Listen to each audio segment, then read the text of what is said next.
Mandem, welcome back to Chumless FC YouTube channel. It's your boy KLS. Mandem, I'm on my own yet again. For various reasons. I mean, Mandem, you've read the title. This needs to be addressed to Manchester United. Enough is enough. Mandem, before we get into it, if curry's your favourite food and you're in the Black Country in Kingswinford, make sure to check out the Chill Curry Company. Link in the description if you are a musician, a music artist, and you want professional beats, mixing and mastering at affordable prices, beiju.co.uk, link in the description. You just go trim it off for 10% off, man. I mean, where do we start? Fucking Jesus, man. Like, already I'm wanting to come back here and just, like, man, you know what it is, innit? You know what it is, innit? I mean business when I'm here, man. When I'm down here, you know I've had enough. I just want to, I want to move like this and just be like this the whole time, but obviously I can't. It doesn't look great. Jesus, man, where do we start? One thing I do want to start off, man, we're going to be brushing over the 4-2 loss against AC Milan against Ruben Amorim. Which, by the way, may I just add, I don't want to hear Man United just got slumped by Ruben Amorim, and you've cooked him and you've got him sacked. Did you see him against Celtic? Let's not just calm down, yeah. Like, what are you doing, bro? So again, it's pre-season, so I'm not going to talk too tough on it. I want to get more maybe within the game. I want to talk about obviously what's behind the scenes, backstage. I want to talk about stuff the average fan that ironically doesn't watch anything other than the game of United, doesn't know the ins and outs of the business, doesn't know about the club. And the one thing I will say, Mandam, please stop picking and choosing when preseason means something when it doesn't. Do you know what I mean? I'm having conversations with people that have gone 1-0 to Wrexham, but it's only a preseason game. Then we win a game and but Santos is cooking. Tielemans is a great signing. Then we lose and it's sack Carrick. Oh, Santos is shit. And you got to make your mind up, Broski. Please make your mind up. Please make your mind up. Like, what is it, bro? Is it one or the other? You know, I don't even know where to start. There's so much I've written down. And truth be told, man, I don't know where to start. I personally don't know where to start. I guess we'll start from the start, naturally. And you know, watching that game, it took me back to the days of Amorim, funny enough, where we're losing games and everything else. But what gets me is it's like we've not learned our lesson. And I think it's not more or less of how Carrick's made them or Carrick's laid them out or the players themselves. I don't think it's, truth be told, I don't think it's any of that. I think it's a harsh reality of, man, I'm hearing a lot of United fans saying, we could win the Prem next year. We could do it. We could title charge and actually mean starting title charge. Not just a Aston Villa. We got lucky for what 15 games and then slumped down because they want to pick on this one and that one, but then they can't because they've not got the squad depth because that one's more important than this. What's worrying me is the same people that are sitting saying, but we might title charge one. It's unneeded pressure, isn't it? Really. Like I spoke to Funds about this a lot when it came out. Was having a documentary about us on Amazon Prime. Like, yeah, like we need that pressure. Do you know what I mean?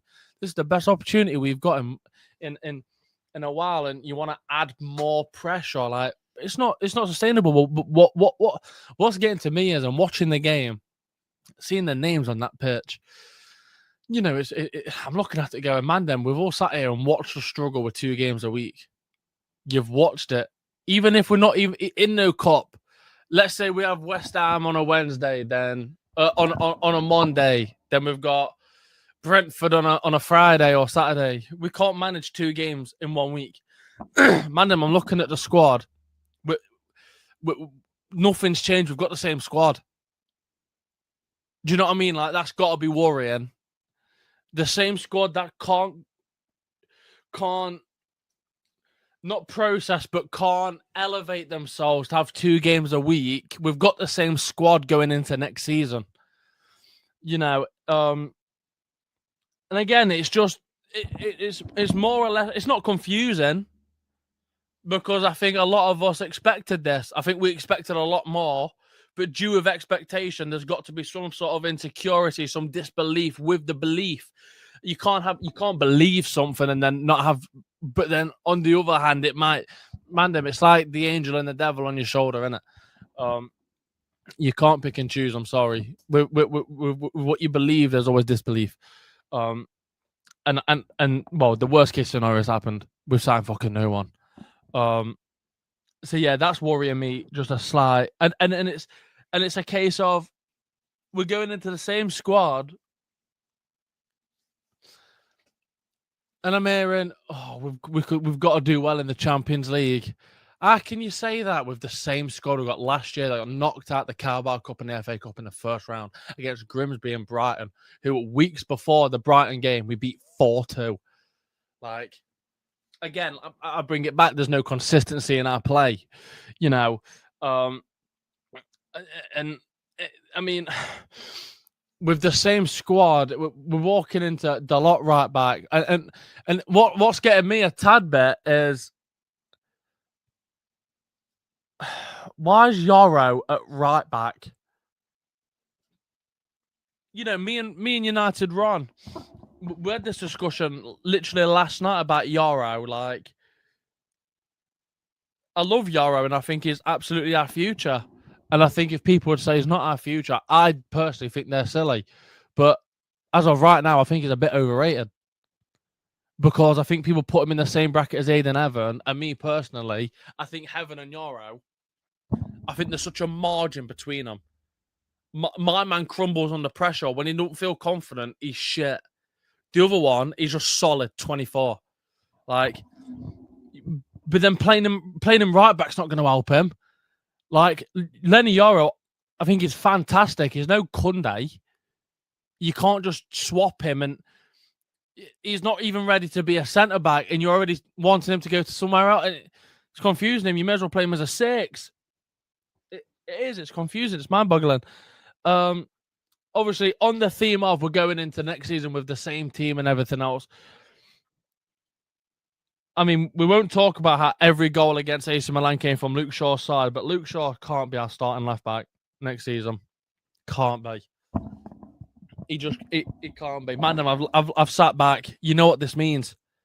You know exactly what this means. He physically can't be our starting left back. Not quick enough. Amanda, I'm not being funny. Go on YouTube now and type it in. Or go on Twitter and type it in. When they're coming through the tunnel and they've got them air things coming up them loud fucking... It sounds like a fucking plane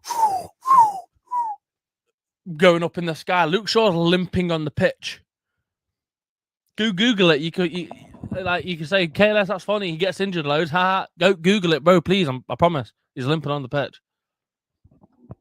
And I've said this before, and I'm sure you're all sick of me saying it, but I mean, God forbid, Luke Shaw does get injured. Then who's our left back? Heaven, fuck's sake! You don't even give him enough chance to be nurtured into this, or even learn the left side of defense. You don't give him enough time. You don't trust him enough to play him. Do you know what I mean? And then what, you're just going to chuck him left back? Then let's say he flops and the fan base goes, Evan needs to be shit. He's not shit. We've just done a bad job nurturing him. Do you know what I mean? It's like sending your kids to preschool with no teacher, then expecting them to have grades when they come back from home. It's like, what are we doing? He can't be our starting left back. I mean, we was in talks with Jed Spence. I mean, thank fuck that's over. Thank God he went into Milan. Inter. But, I mean, Miles Lewis-Skelly's there. I think Lewis-Skelly's the last resort, in my opinion. I think he's a bit rash, a bit risky. Yeah, United is risky and rash, but, I mean, from a young player as well, where if the one bad thing can damage his confidence, I mean, that's just not what we need right now. I mean, we talk about... and Lewis Hall's come out apparently and said he wants to join United.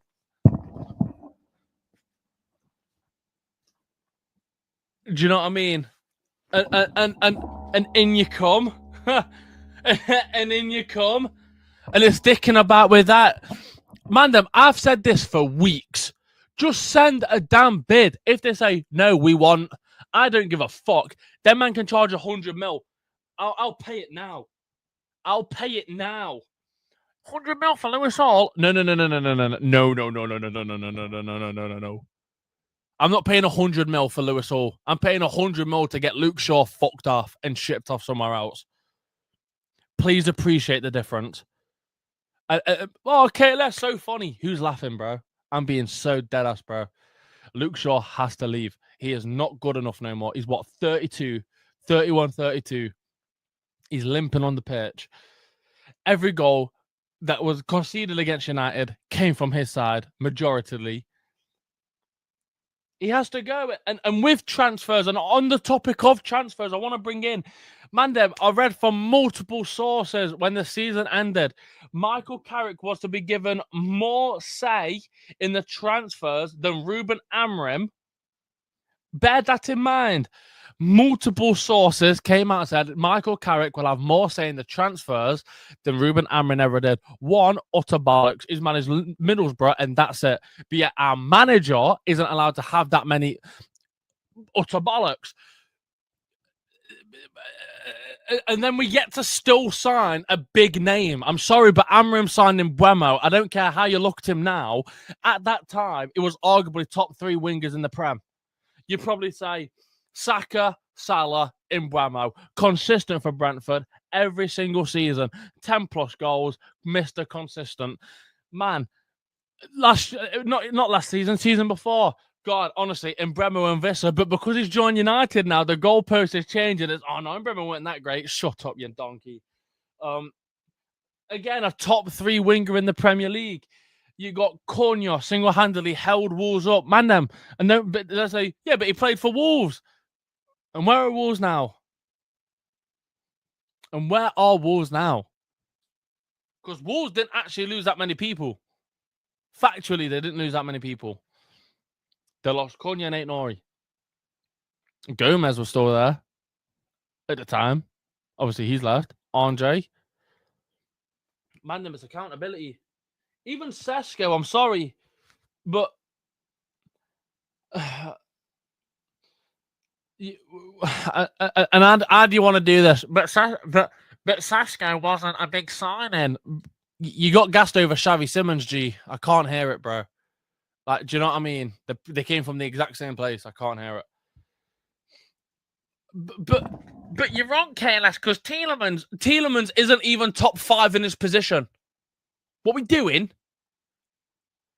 Like, whether he's a 6, right? Whether he's a 6, yeah? Let's say Tielemans is, let's say man want to say he's a 6, right? Man want to say he's a 6. I say he's an 8, but man want to say he's a 6. He'll be playing in a 6, he'll be in a 6. Can I say it, though? Rodri, Zubimendi, you'd argue last season, Elliot Anderson, Tonali, Bruno, probably not Bruno Guimaraes. I think he's more of an 8. But already that's 5. So he's not even 5 in his position as a 6. Then we go 8s. Last season, he's not better than Rice. He is one, bro. And if this is an argument, then this is genuinely really, really, really, really silly. Enzo Fernandez is not better than Enzo Fernandez. Factually, that might be a bit crazy. But, so we've got Enzo Fernandez. Again, 8s. Bruno Guimaraes. I'll take my man from Sunderland. What's his name? Granit Xhaka. In fact, no, again, all right then.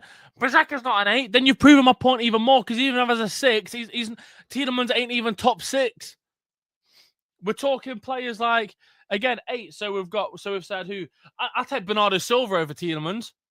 So Bernardo Silva, you've got Enzo Fernandez, Declan Rice, Bruno Guimaraes.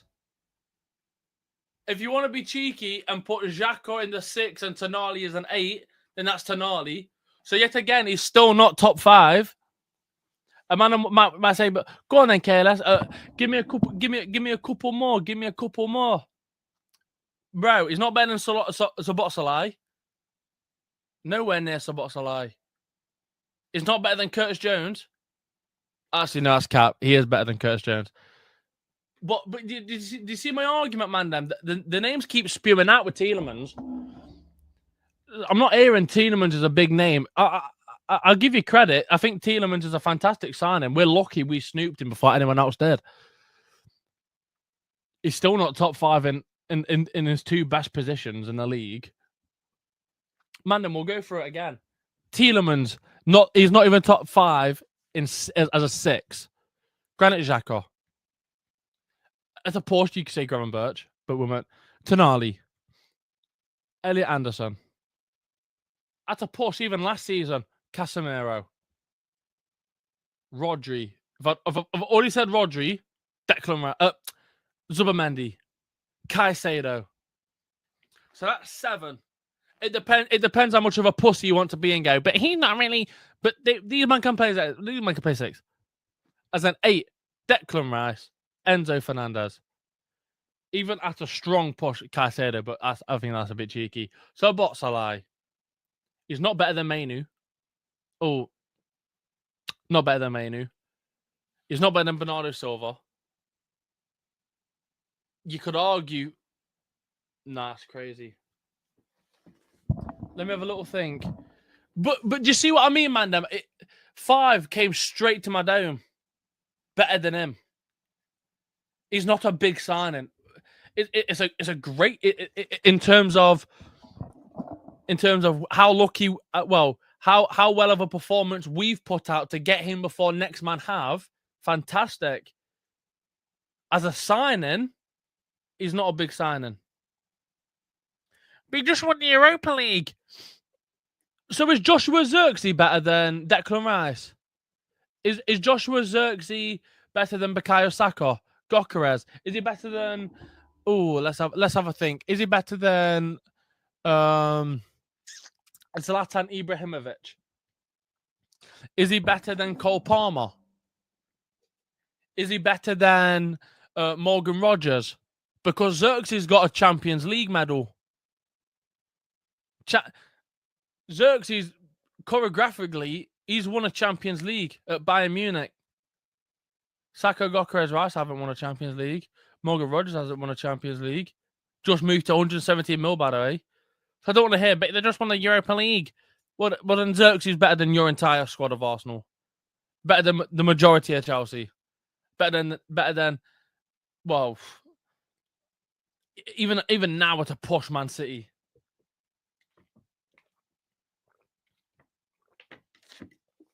Do me a favour. Oh, and one last thing I do want to bring up, Mandem. Obviously, we're going for nearly 20 minutes. I think we take Fernandes off penalties. I mean, can we? Is there any way? Bruno Fernandes. In fact, Mandem, I'll get this on the screen. I think it'll look cool. We'll get it on the screen. Fernandes. Penalty. Let me just do this real quick, my fault. Penalty. Man, please, I'm slow. Penalty record. 64. How many does he? He's got an 89%. Like, I understand you're reading this. Our rate of saying them effects significantly higher than 70% for average players. I can get behind that, but this is arguably now going off in his earlier years. You know, I think my mic's. Oh no, what's going on? There we go. Do you know what I mean? I think a lot of his earlier years, where he's scoring a lot of pens, missed against Fulham, missed against AC Milan tonight. I'm sure he missed one against Brentford. Man, and when's enough with him? When's enough? Well, you've got to start saying, fuck it, I'm at Cunha on. Here we are, man. Then we're gonna be a part of the group chat. There we are, man. Them ready? We're all a part of the group chat now. But basically, yeah, man. Then that's basically all I've got to say. I just think it's the worst transfer window in history. Too far. But man, you know what I mean. It's the worst. The transfer window has been pathetic. And I think moving forward, I think let's not have too much confidence, because I think if we go in with too much confidence, we're only gonna give Carrick and the players utter shit. Man, I've been your boy Careless. I hope you've all enjoyed. But other than that, Mandem, peace. Have a blessed week. Mandem, we'll be here Tuesday, Mandem. The fuck, bro? 9 p.m. every Tuesday. Leave a like, subscribe, and comment.